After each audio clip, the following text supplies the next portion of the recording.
Սպիտակ տանն այսօր խոսել են նավթից եւ ոչ միայն Վենեսուելա, Իրան, Ռուսաստան, Ուկրաինա, Գրենլանդիա ընդարձակ քարտեզ սեղանի վրա։ Թրամփն Իրանին կհարվածենք այնտեղ, որտեղ ցավում է։ Թրամփ-Պուտին ՌԴ նախագահից հիասթափված է, պատերազմի համար անհանգիստ, կձերբակալեն արդյոք Պուտինին Մադուրոյի սցենարով։ Թրամփ-Վենեսուելա, եթե Միացյալ Նահանգները չմիջամտեր, տարածաշրջանը կզբաղեցնեին ուրիշները, առաջին ալիքը եղել է վճռական, նավատորմը կա, բայց կիրառման կարիք չի լինի։ Թրամփ-Գրենլանդիա, Եվրոպայում անհանգստանում են, Վաշինգտոնում պնդում, Գրենլանդիան վերածվում է ոչ թե սառույցի, այլ քաղաքականության հալման կետի։ Եվ ԱՄՆ տնտեսությունը, թվերն ընդդեմ իրական կյանքի, տնտեսությունն ըստ պաշտոնյաների կայուն է, բայց գները կայուն չեն, թվերը մի բան են ասում, առօրյան մեկ այլ։ Պատրաստվեք, հարկային սեզոն 2026-ը շուտով կբացվի, այս տարի հարկերը հանձնելու ենք մի համակարգի, որը ինքն է կրճատումներով անցնում։ Այս եւ այլ լուրերի մանրամասները հաջորդիվ։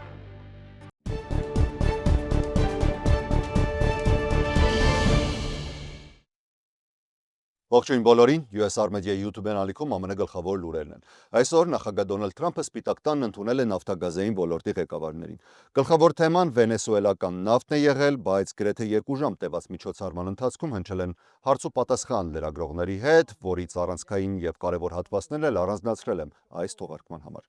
Սկսեմ Իրանից, մեր հարևանից, որտեղ շարունակվում են դեռևս բողոքի ցույցերը։ Լրագրողներից մեկը հարցրել է նախագահին. Ձեր կարծիքով որքան ժամանակ այաթոլան կմնա իշխանության այն ամենից հետո ինչ տեսնում ենք տեղում եւ երբ է Միացյալ Նահանգները պատրաստվում ներգրավել հաշվի առնելով այն տեղեկությունները, որ ցուցարարներ են սպանվում։ Նախագահը հայտարարել է, որ Իրանը լուրջ խնդիրների առաջ է կանգնած։ Նրա խոսքով մարդիկ սկսել են վերահսկողություն հաստատել որոշ քաղաքների նկատմամբ, ինչը մի քանի շաբաթ առաջ անհնարին էր թվում։ Նա նշել է, որ Միացյալ Նահանգները ուշադիր հետևում է իրավիճակին եւ կրկնել նախկին կոշտ հայտարարությունը։ Եթե իշխանությունները սկսեն մարդկանց սպանել այնպես, ինչպես նախկինում, ապա Միացյալ Նահանգները կմտնի գործընթացի մեջ։ Մենք նրանց շատ ուժեղ կհարվածենք այնտեղ, որտեղ ցավում է, ասել է նախագահը, ընդգծելով, որ դա չի նշանակի ցամաքային զորքերի տեղակայում, այլ շատ կոշտ հարվածներ այլ միջոցներով։ Նախագահը հավելել է, որ չեն ցանկանում, որպեսզի այդ սցենարն իրականություն դառնա։ Նրա խոսքով, այն, ինչ հիմա տեղի է ունենում Իրանում, աննախադեպ եւ ուշագրավ երևույթ է։ Նրանք վատ են կառավարել երկիրը, շատ վատ են վերաբերվել իրենց ժողովրդին եւ հիմա դրա հետևանքներն են զգում, ասել է նա, հավելելով, որ Միացյալ Նահանգները շարունակելու է շատ ուշադիր հետևել իրավիճակին։ Եվս մեկ ուշագրավ հարց, որը վերաբերում է ռուս-ուկրաինական պատերազմի հրահրող Պուտինին, նախագահ Դոնալդ Թրամփին հարցրել են. Վենեսուելայի նախագահ Նիկոլաս Մադուրոյի ձերբակալությունից հետո արդյոք կարող է երբևէ հրաման տալ Վլադիմիր Պուտինին ձերբակալելու գործողություն իրականացնելու մասին։ Հարցը հնչել է այն բանից հետո, երբ Ուկրաինայի նախագահ Վոլոդիմիր Զելենսկին ասել էր, որ հետևում է Մադուրոյի ձերբակալությանը եւ նշել, եթե այսպես են վարվում բռնապետերի հետ, ապա Միացյալ Նահանգները գիտի ինչ անել հաջորդը։ Թրամփը հայտարարել է, որ չի կարծում, թե նման քայլը Պուտինի դեպքում անհրաժեշտ կլինի։ Նրա խոսքով ինքը միշտ լավ հարաբերություններ է ունեցել Պուտինի հետ, սակայն այժմ հիասթափված են նրանից։ Նա նշել է, որ վստահ է պատերազմը հնարավոր կլինի կարգավորել բանակցությունների միջոցով։ Թրամփի խոսքով վերջին ամիսներին պատերազմում զոհվել են տասնյակ հազարավոր մարդիկ, հիմնականում զինվորներ։ Նա նշել է, որ մեկ ամսում զոհերի թիվը հասել է մոտ 31,000-ի, իսկ նախորդ ամիսներին եղել են 27-26,000, ինչը նա որակել է շատ վատ իրավիճակ։ Նրա գնահատմամբ ռուսական տնտեսությունն է լուրջ խնդիրների առաջ է կանգնած։ Ինձ համար ամենակարևորը պատերազմը կանգնեցնելն է, այստեղ ամեն ամիս 30,000 մարդ է զոհվում, հայտարարել է Թրամփը։ Վենեսուելայի հարցով նախագահը հայտարարել է, որ եթե իրենք չմիջամտեին, Չինաստանն ու Ռուսաստանը կհաստատվեին այդ տարածաշրջանում։ Նա անդրադարձել է նաև հնարավոր երկրորդ ալիքին, նշելով, որ չի կարծում դրա անհրաժեշտությունը կլինի երբևէ։ Նրա խոսքով տարածաշրջանում այժմ տեղակայված է հսկայական նավատորմ աննախադեպ չափերի եւ ուժի։ Նախագահը նշել է, որ իրենք այժմ լավ հարաբերությունների մեջ են Վենեսուելան ներկայացնող կողմի հետ եւ այդ պատճառով չի կարծում, որ ռազմական երկրորդ փուլը անհրաժեշտ է լինելու։ Մենք ծրագրում էինք երկրորդ ալիքը, սակայն առաջին ալիքն այնքան ուժեղ, արդյունավետ ու վճռական էր, որ դրա կարիքը այլևս չկա, նշել է նա, հավելելով, որ երկրի ներսում մարդիկ ճիշտ ու խելացի որոշում են կայացրել ու չեն ցանկացել անցնել երկրորդ փուլով։ Նախագահն ընդգծել է, որ տարածաշրջանում ներկայումս տեղակայված են աշխարհի ամենահզոր ռազմանավերից շատերը, սակայն իր համոզմամբ դրանց կիրառման անհրաժեշտությունը չի առաջանա։ Լեհաստանի վարչապետ Դոնալդ Տուսկը հայտարարել է, որ լուրջ մտահոգված է ՆԱՏՕ-ի ներսում աճող լարվածությամբ, որը պայմանավորված է Միացյալ Նահանգների Գրենլանդիան վերահսկողության տակ վերցնելու հնարավոր քայլերի շուրջ հայտարարություններով։ Տուսկի խոսքով իրեն անհանգստացնում է ոչ միայն Գրենլանդիայի հարցը, այլ նաև այն քաղաքական ու գաղափարական լարվածությունը, որը ձևավորվում է ինչպես ՆԱՏՕ-ի ներսում, այնպես էլ Միացյալ Նահանգներում։ Սպիտակ տունը նախկինում հայտարարել էր, որ Վաշինգտոնը քննարկում է Գրենլանդիան ձեռք բերելու տարբերակներ, այդ թվում ռազմական ուժի կիրառման հնարավորությունը։ Լեհաստանը, ՆԱՏՕ-ն և Միացյալ Նահանգները համարում է իր անվտանգության առանցքային հենասյուներ Ռուսաստանի աճող ակտիվության ֆոնին։ Վարշավայում մտավախություն ունեն, որ դաշինքի ներսում պառակտումները կարող են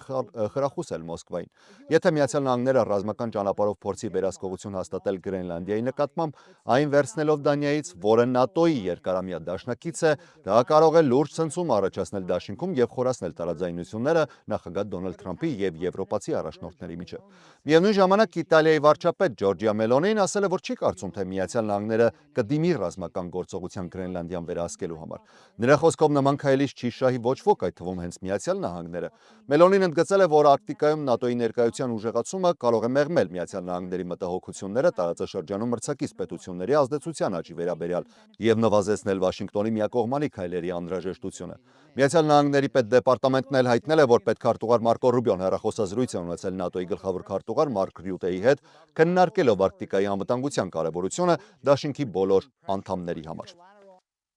Նավթագազային ոլորտի ղեկավարների հետ հանդիպման ժամանակ նախագահ Դոնալդ Թրամփը հայտարարել է, որ Միացյալ Նահանգները վճռական է քայլեր ձեռնարկել Գրենլանդիայի հարցում, անկախ տեղացիների կամ այլ երկրների վերաբերմունքից։ Նրա խոսքով, եթե Վաշինգտոնը չգործի, ապա Ռուսաստանը կամ Չինաստանը կարող են վերահսկողություն հաստատել Գրենլանդիայի նկատմամբ, ինչը ըստ Թրամփի անթույլատրելի է Միացյալ Նահանգների անվտանգության համար։ Թրամփը նշել է, որ նախընտրում է հարցը լուծել հեշտ ճանապարհով, գործարքի միջոցով, եւ բացառել է, որ անհրաժեշտության դեպքում կարող են կիրառվել նաև ավելի կոշտ մեթոդներ։ Նա ընդգծել է, որ Միացյալ Նահանգները պետք է ոչ թե վարձակալության, այլ սեփականության իրավունքով վերահսկի տարածքը, այն արդյունավետ պաշտպանելու համար։ Նախագահը նաև անդրադարձել է Դանիային, նշելով, որ համակրում այդ երկիրը, սակայն պատմական ներկայությունը, ըստ նրա, չի նշանակում տարածքի լիարժեք սեփականություն։ Թրամփը հավելել է, որ Գրենլանդիայի շրջակայքում արդեն առկա են ռուսական և չինական ռազմածովային ուժեր, այդ թվում ռազմանավեր և սուզանավեր։ Մենք չենք պատրաստվում թույլ տալ, որ Չինաստանը կամ Ռուսաստանը զբաղեցնեն Գրենլանդիան, հայտարարել է նա, հավելելով, որ այդ հարցում իր դիրքորոշումը անփոփոխ է։ Թրամփը նաև նշել է, որ աջակցում է ՆԱՏՕ-ին եւ ընդգծել, որ դաշինքը պետք է հասկանա Միացյալ Նահանգների անվտանգության մտահոգությունները Արկտիկայի տարածաշրջանում։ Հաջորդի տնտեսական թեմաներ են, բայց մինչև դրանց անցնելը թույլ տվեք ևս մեկ անգամ ներկայացնել մեր գործընկերներին։ Մոնախ Լոնդրին շատ կարևոր առաջարկ է անում։ Մոռանալ առօրյա լվացքի մասին։ Կանայք կփաստեն, որ դա ժամանակատար է եւ ձանձրալի։ Խնայեք այդ ժամանակը մեր գործընկերոջ հետ QR կոդն ուղիղ կտանի հավելվածը, որը վերջ կդնի ժամանակի ավելորդ վատմանը, կամ ուղղակի զանգահարեք նշված հեռախոսը համարով։ Կերիս Մամս Բեքերին, որը գտնվում է Գլենդելում, անջնջելի հետք է թողնում հացաբուլկեղենի արտադրության ոլորտում։ Գլխավոր բրենդը գուցե եւ Մամս լավաշն է, բայց օգտվելով այս արտադրանքներից անմիջապես կհասկանաք, որ դուք դառնալու եք հավատարիմ հաճախորդ։ Cosmopolis ռեստորանն առաջարկների լայն շրջանակ ունի, տոնական մեծ եւ փոքր միջոցառումների անցկացում, քեթրինգ ծառայություն եւ այս առը եղանակին խաշի առավոտներ։ Արժևում հանգստյան օրերն են, զանգարեք հենց հիմա եւ ասեք, որ ձեզ համար խաշի ֆանտաստիկ օրվա սկիզբ ապահովեն։ Կոզանյան Meat and Liquor եւ Կոզանյանց Family Market-ներ, երկու հասցե, բայց նույն բովանդակության, նույն ջերմության եւ լավագույն ապրանքատեսականի մասին են։ Դեռ մի բան էլ ավելին, Family Market-ում, որը գտնվում է Գլենդելի Չևիչես եւ Վերդուգո խաչմերուկների պլազայում, կգտնեք թարմ ու տեղում թխվող անուշաբույր հաց եւ լավաշ։ Եվս մեկ անգամ շնորհակալություն մեր գործընկերներին եւ ինչպես նշել էի, տնտեսական թեմաներով շարունակենք։ Այսօր Ամերիկայում բոլորը խոսում են տնտեսությունից, թվերից, ցուցանիշներից, աճից ու կայունությունից, բայց իրական հարցը մնում է նույնը, արդյոք այդ կայունությունը զգացվում է սովորական մարդու կյանքում։ Պաշտոնական հայտարարություններում տնտեսությունը ներկայացվում է որպես կայուն, գործազրկությունը վերահսկելի, աշխատավարձերը աճող, սակայն ամեն օր խանութ մտնող, վարձ վճարող, վարկ փակող մարդը հաճախ զգում է բոլորովին այլ իրականություն։ Այսօր հրապարակված նոր տվյալները նորից ստիպում են կանգ առնել եւ մտածել, արդյոք տնտեսության աճը նշանակում է մարդկանց կյանքի որակի բարելավում, թե մենք գործ ունենք մի մոդելի հետ, որտեղ թվերը լավն են, բայց առօրյան ծանր։ Մարիամ Աթաբեկյանն է անդրադարձել այս թեմային։ ԱՄՆ իշխանությունները վերջին ամիսներին շարունակում են ներկայացնել տնտեսությունը որպես ընդհանուր առմամբ կայուն։ Պաշտոնական գնահատականներով գործազրկության մակարդակը մնում է հարաբերականորեն ցածր, որոշ ոլորտներում արձանագրվել է աշխատավարձերի թեթև աճ, իսկ որոշ ընտանիքների համար հնարավոր են հարկային վերադարձներ։ Հենց այս պատկերն է ձևավորվում Վաշինգտոնից հնչող հայտարարությունների մեջ։ Սակայն իրական կյանքում այդ թվային կայունությունները շատերի համար չի վերածվում կենսական թեթևացման։ Սովորական ամերիկացիները շարունակում են բախվել սննդամթերքի բարձր գների, աճող վարձակալական վճարների, վարկերի ու տոկոսադրույքների ծանրությանը։ Միջին ընտանիքի համար առօրյան հաճախ կառուցվում է աշխատավարձից աշխատավարձ գոյատևելու տրամաբանությամբ անկախ մակրոտնտեսական ցուցանիշներից։ Այս հակասությունն առավել տեսանելի է դառնում վերջին տվյալների ֆոնին։ Աշխատանքի նախարարության այսօր հրապարակած զեկույցը ցույց է տվել, որ դեկտեմբերին աշխատատեղերի աճը զգալիորեն դանդաղել է։ Ոչ գյուղատնտեսական զբաղվածությունն աճել է ընդամենը 50,000 աշխատատեղով։ Միևնույն ժամանակ գործազրկության մակարդակը նվազել է մինչև 4,4%։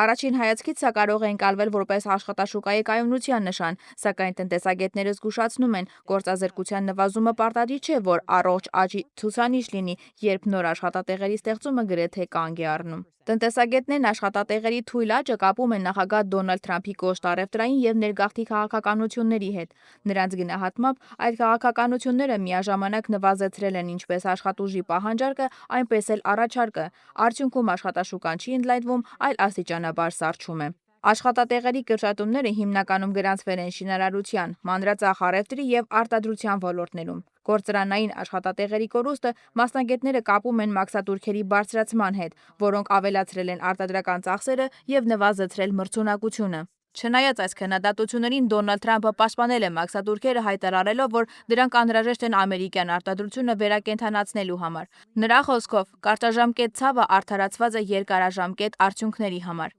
Միևնույն ժամանակ տնտեսագետները զգուշացնում են, որ ԱՄՆ տնտեսությունը շարժվում է դեպի այսպես կոչված աշխատատեղերից անկախ աճ։ Արտադրողականությունը բարձրանում է հատկապես արհեստական բանականության կիրառման շնորհիվ, սակայն այդ աճը չի ուղեկցվում զանգվածային նոր աշխատատեղերի ստեղծմամբ։ Փորձագետների խոսքով սա այնպիսի աճ է, որի պտուղները հավասարապես չեն հասնում աշխատողներին։ Զեկույցը ցույց է տվել նաև աշխատավարձերի կայուն աճ դեկտեմբերին, ինչը ուժեղացրել է սպասումները, որ դաշնային պահուստը այս ամսվա նիստում կպահպանի տոկոսադրույքները անփոփոխ։ Ֆինանսական շուկաները դա մեկնաբանում են որպես ազդակ, որ դաշնային պահուստը դեռ չի տեսնում աշխատաշուկայի կտրուկ վատթարացման վտանգ։ Սակայն հիմնական հարցը մնում է բաց։ Եթե տնտեսությունն աճում է, արտադրողականությունը բարձրանում է, բայց աշխատատեղեր գրեթե չեն ստեղծվում, ապա ում համար է այդ աճը։ Եվ արդյոք նման մոդելը կարող է երկարաժամկետ կայուն լինել մի հասարակության համար, որի մեծ մասը, ինչպես վերնշվեց, շարունակում է ապրել աշխատավարձից աշխատավարձ։ Մարիամ Աթաբեկյան, հատուկ USR Մեդիայի համար։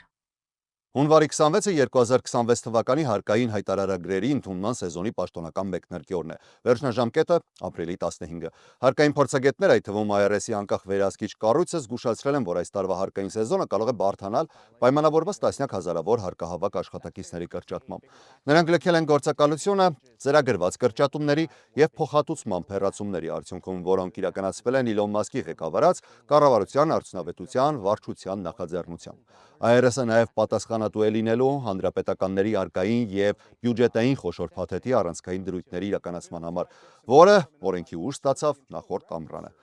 Օրենքի մի շարք դրույթներ հետադարձ ուժով վերաբերում են նաև 2025 թվականի հարկային տարվան, ինչը ըստ փորձագետների կհանգեցնի հարկատուների ավելի շատ հարցերի եւ կպահանջի հարկային ձևերի թարմացում։ IRS-ը ակնկալում է, որ այս տարի կստանա մոտավորապես 164 միլիոն անհատական եկամտահարկի հայտարարագիր, ինչը համարժեք է նախորդ տարվա ցուցանիշին։